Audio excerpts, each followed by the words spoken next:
রেখে দেবো, এক্সট্রা দেবো। রাধে রাধে বন্ধুরা, একঘেয়েমি পটলের একই রেসিপি খেতে খেতে আমাদের সবারই মুখে অরুচি এসে গেছে। আজ আমি আপনাদেরকে পটলের এমন এক ইউনিক রেসিপি বানিয়ে দেখাবো, আশা রাখছি আপনারা এর আগে কোনোদিনও বানিয়ে খাননি। পটলের এই রেসিপিটি আমি কিভাবে বানাই তার জন্য অবশ্যই আপনারা পুরো ভিডিওটি দেখতে থাকুন, আশা রাখছি আপনাদের অনেক ভালো লাগবে। এখন যেহেতু বাজারে নতুন নতুন পটল এসেছে, তাই এই রেসিপিটি নতুন নতুন পটলেই খেতে আরও সুন্দর লাগে। দেখুন, বাজারে নতুন পটল বলে এর বিচিগুলো অনেকটা ছোট হয়। পটলের এই রেসিপি বানানোর জন্য পটলগুলো একটু নরম দেখে দিতে হবে, তাহলে পটলের এই রেসিপিটি খেতে আরও সুন্দর লাগবে। দেখুন, এবার আমি 5 মিনিটের জন্য পটলগুলো জলের মধ্যে ভিজিয়ে রেখেছিলাম। এবার খুব ভালোভাবে পরিষ্কার করে ধুয়ে নিচ্ছি। এখানে আমি মোট 500 মতন পটল নিয়েছি। খুব ভালোভাবেই প্রথমে পটলগুলো ধুয়ে নিতে হবে, এরপরে খোসা ছাড়ানোর পর পটলগুলো কিন্তু কোনোভাবেই ধোয়া যাবে না।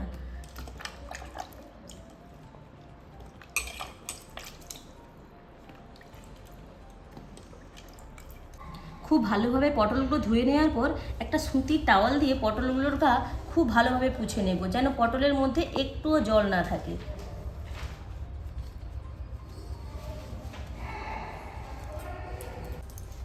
আমি এখন প্রত্যেকটা পটল খুব ভালোভাবে ওপরের গাটা পুছে নেব। সবকটা পটল খুব ভালোভাবে পুছে নেওয়ার পর একটা বঁটির সাহায্যে পটলগুলোকে কেটে নেব। খুব ভালো করে দেখুন আমি পটলগুলো কিভাবে কাটছি। দুটো মুখ বাদ দিয়ে পটলের গায়ে থাকা খোসাটা ছাড়িয়ে নেব।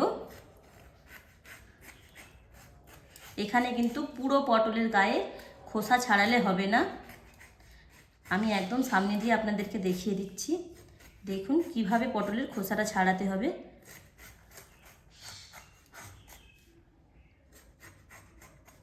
এরকম মাঝে মাঝে দেখুন খোসা অল্প অল্প করে রয়ে যাবে, এইভাবে পটলের খোসাগুলোকে ছাড়িয়ে নিতে হবে। পটলের খোসাটা ছাড়িয়ে নেওয়ার পর মাঝ বরাবর পটলটাকে এইভাবে কেটে নেব। দেখুন আবার একটা পটল আমি আপনাদেরকে কেটে দেখাচ্ছি। দু মুখ বাদ দিয়ে দেওয়ার পর এইভাবে খোসা ছাড়িয়ে নেব। অল্প অল্প খোসা মাঝে রয়ে যাবে, পুরো খোসা এখানে ছাড়িয়ে নিলে হবে না।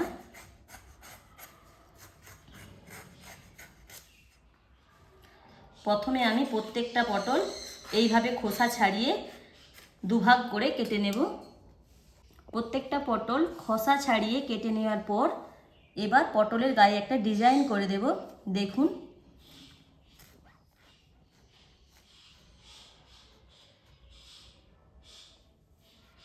একদম পাতলা পাতলা করে পটলটাকে কেটে নেব। আর এই মুখের কাজটা একটু কাটবো না, জয়েন্ট থাকবে। আর যতটা সম্ভব পাতলা পাতলা করে পটলটাকে আমি কেটে নিচ্ছি। এই কাজটা আপনারা চাইলে ছুরির সাহায্যেও করে নিতে পারেন, কিন্তু আমি বঁটির সাহায্যে খুব ভালো পারি বলে তাই বঁটির সাহায্যে আপনাদেরকে করে দেখাচ্ছি। বঁটির সাহায্যে আমার সুবিধা মনে হয়েছে।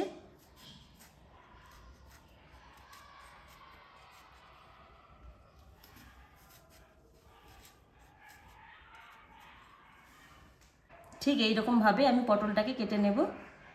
ঠিক এরকমভাবে আমি পটলটাকে কেটে নিয়েছি। যতটা সম্ভব পাতলা পাতলা করে কেটে নিতে হবে। এখানে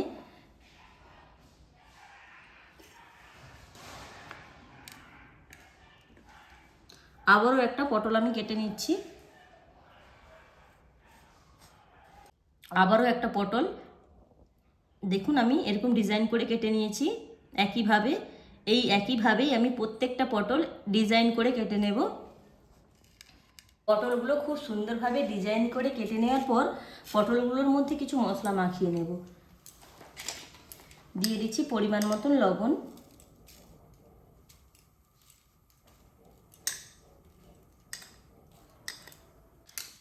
দিয়ে দিচ্ছি হলুদের গুঁড়ো,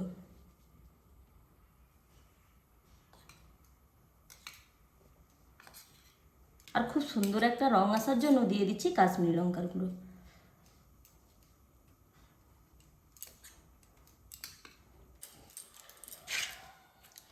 খুব ভালোভাবে লবণ, হলুদ আর কাশ্মীরি লঙ্কাটা পুরো পটলের মধ্যে মেখে নেব। প্রত্যেকটা পটলে সমান সমান যেন মাখা হয়। এই কাজটা অবশ্যই করে হাতের সাহায্যে করতে হবে, তাহলে প্রত্যেকটা পটলে খুব সুন্দরভাবে মাখা হবে। এই মশলাটা যখন মাখাবেন অবশ্যই একটু সাবধানে মাখাবেন, কারণ ডিজাইনগুলো এতটাই পাতলা রয়েছে যেন ভেঙে না যায়। খুব ভালোভাবে সমস্ত মশলা মাখিয়ে নিয়েছি, এবার একটা ব্যাটার বানাতে হবে। এবার ব্যাটারটা বানিয়ে নেব, তাই এখানে একটা পাত্র নিয়েছি। পাত্রের ওপরে একটা ছাঁকনি দিয়ে দিলাম। ছাঁকনির মধ্যে দিয়ে দিচ্ছি 7 চামচের মতন বেসন। এরপর দিয়ে দিচ্ছি 2 চামচ চালের গুঁড়ো, এটাও একটু চেলে নেব। তার সাথে দিয়ে দিচ্ছি 1 চামচ ময়দা।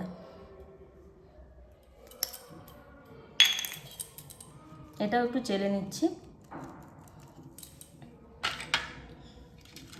এরপর দিয়ে দিচ্ছি ঝালের জন্য 1/2 চামচের মতন লাল লঙ্কার গুঁড়ো, দিয়ে দিচ্ছি পরিমাণ মতন লবণ। যেহেতু এখানে লবণটা বুঝেই দিতে হবে, পটলের মধ্যে যেহেতু লবণ মাখানো আছে। দিয়ে দিচ্ছি 1/2 চামচের মতন জিরে গুঁড়ো, দিয়ে দিচ্ছি 1/2 চামচ গোটা পোস্ত আর 1/2 চামচের একটু কম কালো জিরে। এখানে পোস্তটা আপনারা দিতেও পারেন, আবার নাও দিতে পারেন, দিলে একটু খেতে ভালো লাগে। এরপর দিয়ে দিচ্ছি একদম 1 চিমটে খাবার সোডা। সবার লাস্টে দিয়ে দিচ্ছি 1/2 চামচ কাশ্মীরি লঙ্কার গুঁড়ো। একটা চামচের সাহায্যে খুব ভালোভাবে মিশিয়ে নেব।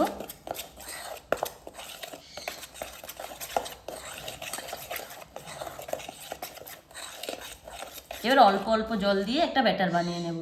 প্রথমে অনেকটা জল দিতে যাবেন না, অল্প অল্প জল দেবো আর মেশাতে থাকবো।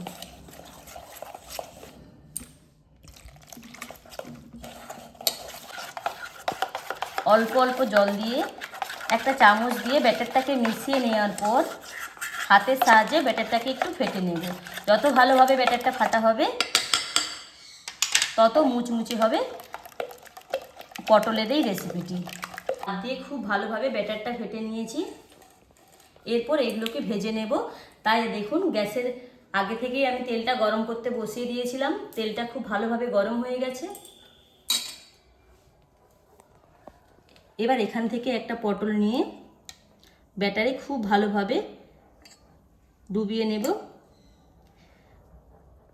তারপরে ঝেড়ে ঝেড়ে ব্যাটারটাকে একটু কমিয়ে নিতে হবে। দেখুন এখানে কিন্তু আমি ব্যাটারটা খুব ভালোভাবে লক্ষ্য করলে দেখতে পাবেন ব্যাটারটা খুব একটা পাতলাও নয় আর খুব একটা ঘনও নয়, এমন করেছি। ব্যাটারটা একটু হালকা হাতে ঝরিয়ে নিয়ে গরম তেলের মধ্যে দিয়ে দেব।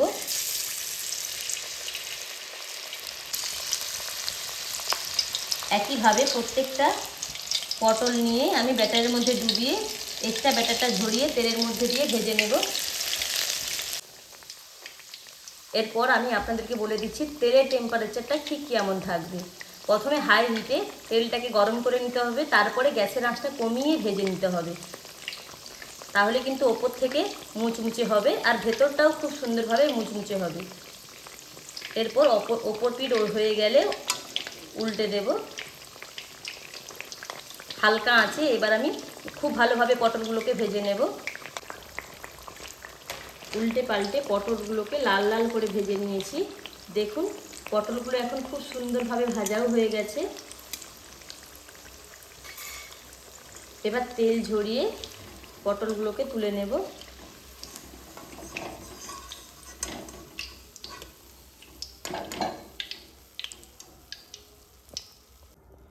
পটলগুলো থেকে তেল ঝরিয়ে দেখুন এখানে একটা থালার মধ্যে একটা টিস্যু দিয়ে আগে থেকে রেডি করে রেখেছিলাম, তার মধ্যে রেখে দেব।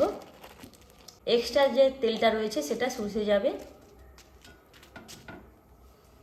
বাকি পটলগুলো আমি একইভাবে ভেজে নেব।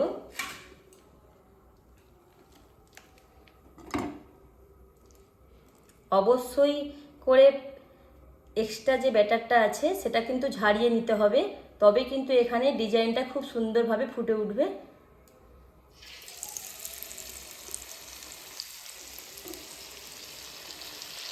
এইভাবে লাল লাল করে আমি পটলগুলোকে ভেজে নেব। সবকটা পটল আমি লাল লাল করে ভেজে নিয়েছি। এখন আমি একটা প্লেটের মধ্যে সাজিয়ে নিচ্ছি। দেখুন কত সুন্দর ডিজাইনগুলো হয়েছে। এর আগে তো পটলের আপনারা পটল আলুর তরকারি, পটল পোস্ত, পটলের দোরমা বানিয়ে খেয়ে দেখেছেন। একবার গরম ভাতে ডাল আর পটলের এই রেসিপিটা বানিয়ে খেয়ে দেখুন, কতটা সুন্দর লাগে, না বানিয়ে খেলে বিশ্বাসই করতে পারবেন না।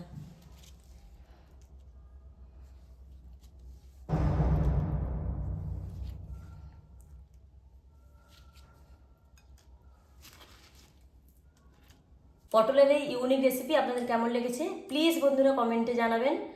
আর রেসিপিটি ভালো লাগলে লাইক, শেয়ার, সাবস্ক্রাইব করে আমাদের পাশে থাকবেন। ভিডিওটি এখানে শেষ করলাম, ফিরছি নতুন রেসিপি নিয়ে। রাধে রাধে।